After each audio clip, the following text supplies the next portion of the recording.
Assalamualaikum warahmatullahi wabarakatuh. Aku Anissa Nurulaida Azhari sebagai narator 1. Aku Salwa Aulia Rahma sebagai narator 2. Aku Muhammad Sanjaid sebagai narator 3. Aku Nazir Ramdhani sebagai narator 4. Kami dari kelompok 5 akan menjelaskan tentang B.J. Habibie, Mr. Crack, sang penakluk Rataka.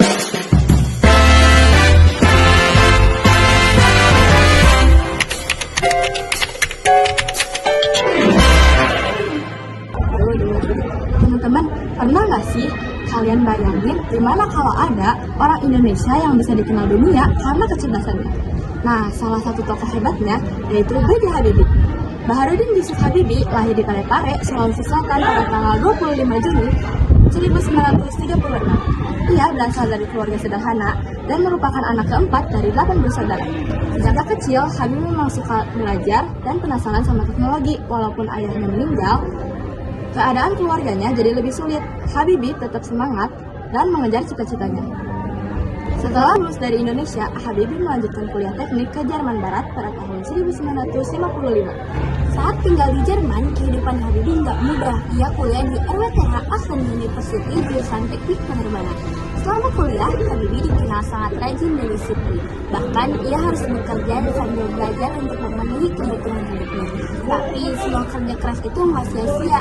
Habibie berhasil menyelesaikan kuliahnya dan mendapat gelar dokter teknik penerbangan dengan nilai yang sangat baik. Waktu bekerja di industri pesawat Jerman, Habibie meneliti tentang retakan pada badan pesawat. Soalnya, retakan kecil bisa jadi bahaya besar kalau nggak cepat diketahui.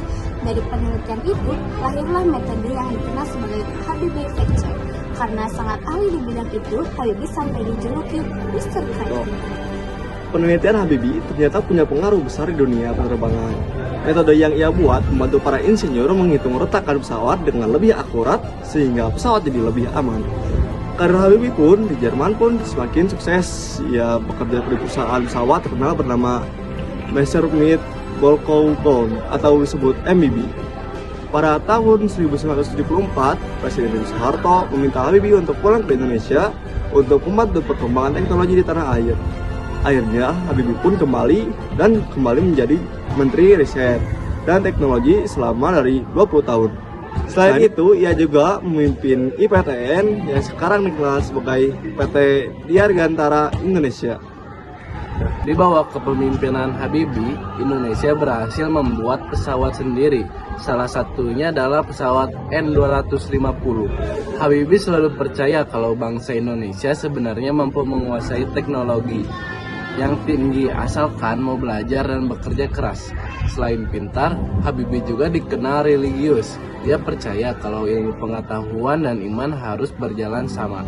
Menurut Habibie, teknologi seharusnya dipakai untuk membantu kehidupan manusia dan memajukan bangsa. Pada tahun 1998, Habibie menjadi Presiden Republik Indonesia ketiga setelah Presiden Soeharto mengundurkan diri. Walaupun masa jabatannya singkat, Habibie ternyata membawa beberapa perubahan penting bagi Indonesia. Habibie meninggal dunia pada tanggal 11 September 2019, tapi jasa dan pemikirannya tetap dikenang sampai sekarang. B.J. Habibie mengajarkan kita bahwa ilmu pengetahuan bisa membawa perubahan besar. Dengan kerja keras dan disiplin, kita juga bisa meraih cita-cita seperti beliau. Habibie juga membuktikan bahwa teknologi dan keimanan bisa berjalan sama. Karena itu, B.J. Habibie akan selalu menjadi inspirasi bagi generasi muda Indonesia. Sebagai pelajar, kita harus rajin belajar dan jangan mudah menyerah. Kita juga harus disiplin dan bekerja dalam mengejar mimpi. Ilmu yang kita gunakan sebaiknya bisa membantu orang lain. Dan yang paling penting, kita harus tetap menjaga iman, akhlak, dan semangat untuk memajukan Indonesia. Sekian dari kami, terima kasih atas perhatiannya. Wassalamualaikum warahmatullahi wabarakatuh.